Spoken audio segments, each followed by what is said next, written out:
Escape from fire. Welcome to my channel. My name is Medic Muffin. Those of you in the Chivalry 2 community may know me better as the Poleaxe. I'm back with another narrated game, this time with a very frustrating and poor performance on Fallmire. Now, the final score was 60 kills and 21 deaths, and I realize I'm a little crazy to sit here and say that's a bad game, but a lot of these deaths were extremely avoidable and unnecessary. And honestly, if I'd been playing a little bit better, I could have easily hit 80 or more kills and probably with half as many deaths. It is, however, important to realize this sort of thing is extremely relative to your skill level. So don't sit here thinking that you're bad because you're not constantly pushing insane numbers all the time. Set your own goals and work towards them for yourself, and set them based on your own skill level. If you struggle to break 30 kills, make that your goal. If you're trying to hit a certain KD and you don't really care about the actual kill count, work towards that. This video is to provide a basis and an example towards what it looks like to analyze your own gameplay. It is not trying to set a standard that anyone should be trying to follow. Once you've clocked enough time in this game, you can easily do this sort of thing in real time, but for those looking to improve, hopefully this will give you one among many useful tools on your journey. With all that out of the way, let's focus on the game.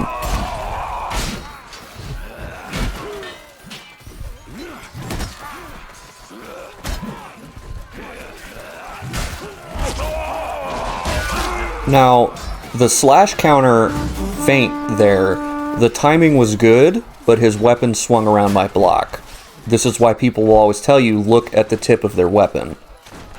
As for this next situation, we pretty much ran right into the Mason spawn wave off that right side there, so good idea to disengage and retreat. Unfortunately, they backed me up against the cart itself, and there are these two slanted posts on it. They prevented me from getting out away from the cart where I wanted to be, and it got me killed. It's just one of those things, you just have to have a little bit of situational awareness.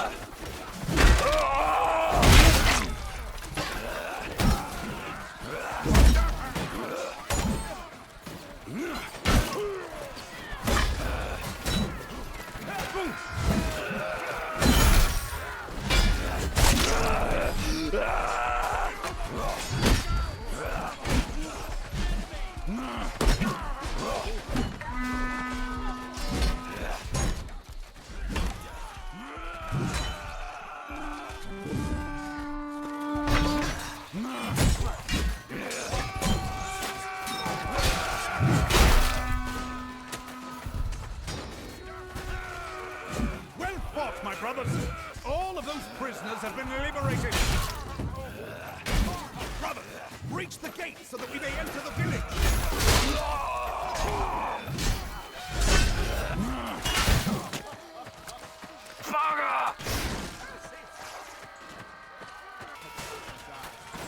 So we're going to see a useful trick here with the Warhammer guy, in that after the initial engagement doesn't work very well, we are simply going to disengage and roll around, because he's focused on the teammate, so we're just going to run right around behind him for the kill.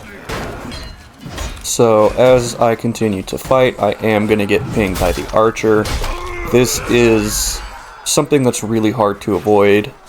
You know, the arrows kind of just fly all over the place at random, and for myself, I wear a peasant cap, which is a very distinctive quote-unquote helmet, so I do tend to be a target for archers. There's not necessarily a mistake here, it's just, you know, be aware of where the archers are and try to fight where they're not. I mean, more than anything, really, they're just annoying. Because I'm incapable of taking my own advice, I am going to chase the archers a little bit, so we're pulling out the knives. This situation, I frankly should not have been in the first place. You know, the huge Mason spawn wave that came off the bridge, and they're pushing back. Ultimately, I got lucky here. There's not really much else to say about it. My team saved my ass. Now, we are just going to wait a little bit here for the resupply. Normally, I would move on, but because healing is so slow in this game, it can often be beneficial to wait and let the heal build up. Because a lot of times, you know, you'll run into your next engagement while you're healing.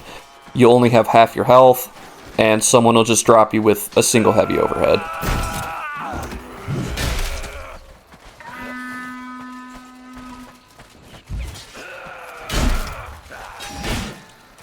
The archer is going to get my attention here, and honestly this is just stupid on my part. I'm trying to be cheeky with this war club guy, get past him, but it's just bad timing, not paying enough attention. Like, that's just not my best moment, honestly.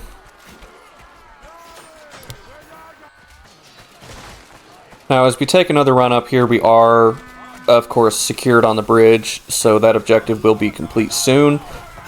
So, again, not the best decision, but I chose to sort of run in and just fight these guys who would be coming in trying to protect it.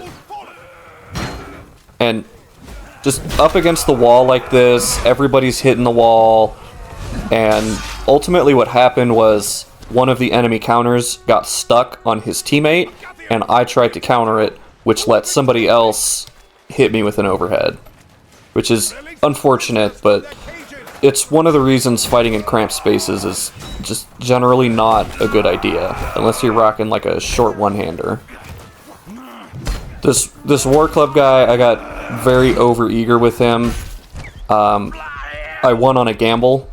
Honestly, especially with war club, he could have punished that gamble really easily. Now, we did rotate around here to the left side, just to sort of help the push. You can run straight to the back if you want to.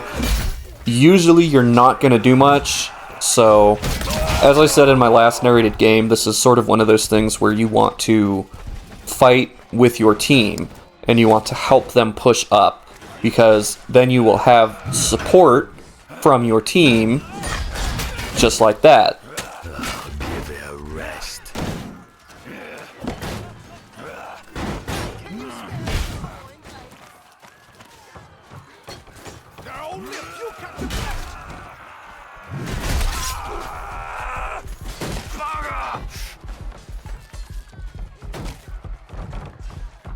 Now, disengaging to heal is generally a good idea. What was not a good idea was coming over to fight these people, because I honestly could have ran past them quite safely. But ultimately, I think I had a pretty decent showing on a 3v1. But, you know, just to reiterate, like, pick your engagements.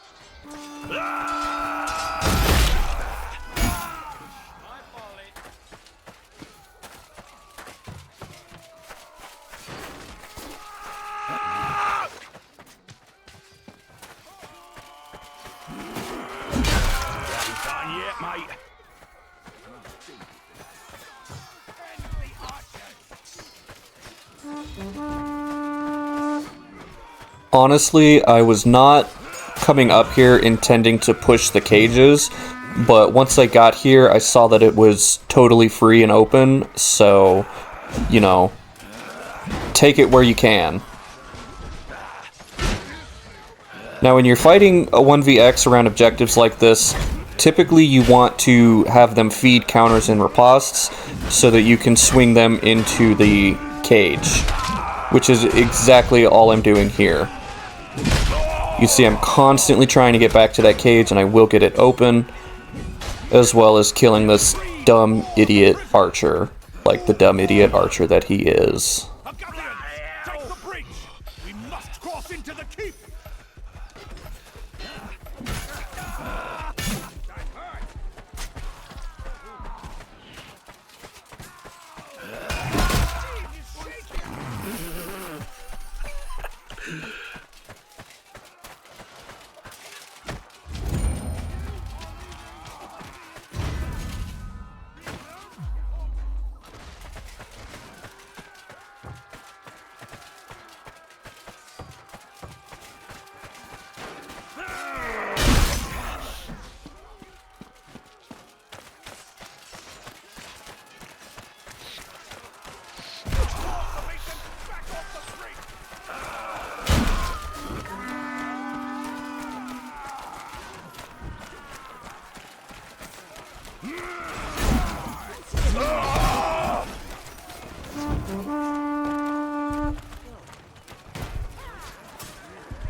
Sod it!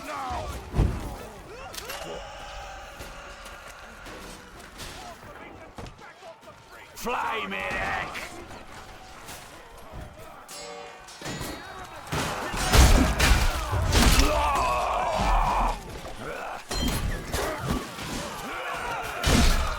What's a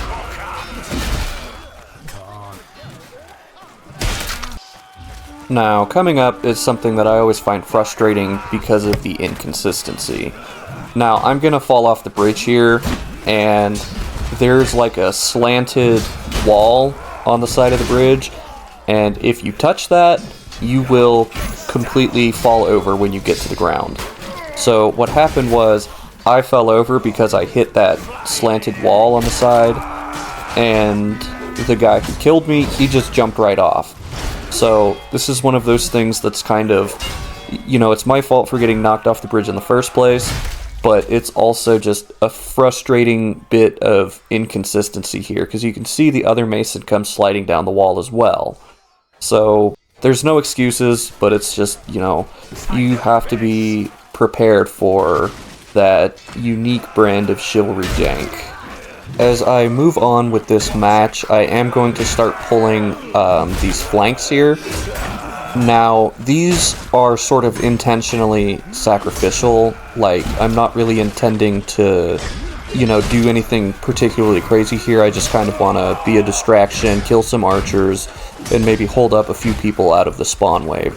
And I'm going to do this a few times, but ultimately this is something that was actually done with intent, mostly because the team was not doing so good at the bridge. We are going to eventually take the bridge, but I think that ultimately the flanks that I attempted were pretty successful in doing what I wanted to do, even though it did get me killed a good few more times.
Now, of course, I am going to go up and try to flank that ballista. I did see I had a teammate up there earlier.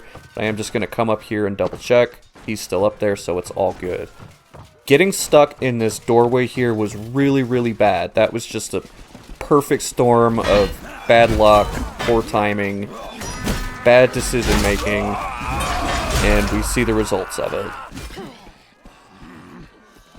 And this will lead us to probably like my most embarrassing, for me, death in the game. I should absolutely have been able to kill this Vanguard. There's no reason that he should have been able to kill me, other than the fact that I was being stupid. I had absolutely no need to try and counter that stab, much less with a slash. And honestly, it's just another case of being overeager. So honestly, if there's one piece of advice that I would give to everybody, regardless of skill level, it's just slow down. You have space, you have time, you can figure someone out. You don't have to be so... I won't even call it reactive, because I wasn't reacting. I was being too proactive. So just slow down, mind your attacks, mind your counters, mind your stamina. Like, you don't have to counter everything all the time, which has always been one of my biggest shortcomings as a player.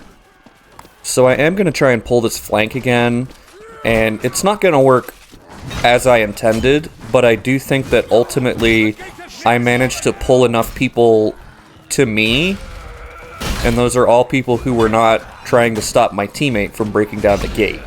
So, you know, valuable gameplay doesn't always look super flashy, it doesn't always get you a ton of kills, but just being able to pull these guys off the objective for a decent amount of time, I'm not going to say I saved the game, per se, but definitely I think I helped my team get through there in time.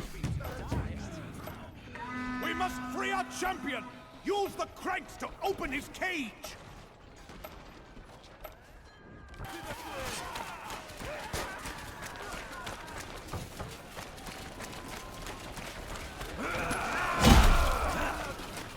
Lord must be liberated!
Now I'm going to pull kind of a repeat of the same flank as last time. This isn't really a flank, it's just getting behind the spawn wave. Now, this is not going to get the cranks successfully open necessarily, but it'll spread some damage around the spawn wave, make it easier for my team to kill them, just softening them up basically, and just creating a distraction in general. Now, of course, what typically happens if you stay and you fight here is the next spawn wave will come down, which is exactly what we're about to see. And, you know, you kind of just get wrecked at that point, because, you know, what are you going to do? Their spawn is, like, directly on the objective itself. It's absolutely insane.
So I am going to decline Thorn at this point, mostly because at this stage of the game I was really unhappy with my performance. And, you know, like I said at the beginning, like, I realize it's kind of crazy to say 60 and 21 is a bad game, but, you know, at the time I was playing, I was aware of all the mistakes I was making, everything that I've spoken about, and more besides. And so I just, you know, Thorn is a little bit of pressure, any VIP is a little bit of pressure, and at that point that was only going to make me play worse. So for the final stage, it's really win or lose. And so, my goal is basically just to be a little bit more conservative, farm some kills, and generally try to keep Thorn safe and try to support his push when he's pushing.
Fandom!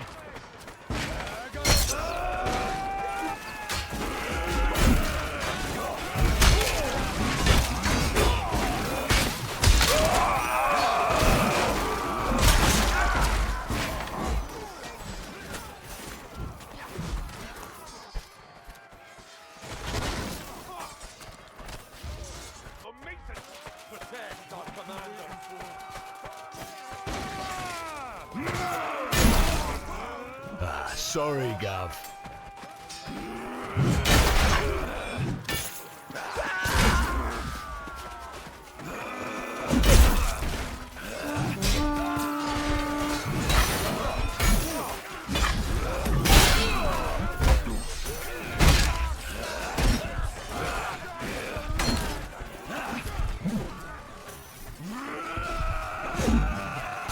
So Thorn was doing really good up till this point. He did, like, massively overextend himself here. You know, you kind of knew what was going to happen before it actually happened. So, at this point, I'm kind of just going to chill down here and play bodyguard. And, you know, after what I felt was a rough game, it was kind of a nice balm, right? Because this is peak Chivalry. This is just, like, you're fucking around, you're just doing absolute nonsense. You're gonna make them work for it. Everybody's falling into the water. It's insane. And, like, really this kind of goofy bullshit is exactly what Chivalry is all about. It's what makes this game so entertaining. Thorn is, of course, going to die down there, and that will result in a loss for the match. But personally, I don't really give a shit about winning or losing. I'm usually just happy if we can play the map to the last objective or the last two objectives. Ultimately, though, I do hope that this video proves useful in sort of showing people how to analyze bad gameplay and identifying not just mechanical mistakes and mistakes with timing and footwork and that sort of thing, but also in your general mindset, your decision-making process, you know, realizing when you're agitated or when you're playing too fast and you need to slow down, and all that sort of thing. So hopefully this will help people with doing that, and you guys can improve, you can watch your own gameplay, you can figure out what you're doing wrong, and you can learn from it. And that will of course bring us to the end of this video, so I will see all of you on the flip side, and don't forget, you should always be playing more Poleaxe.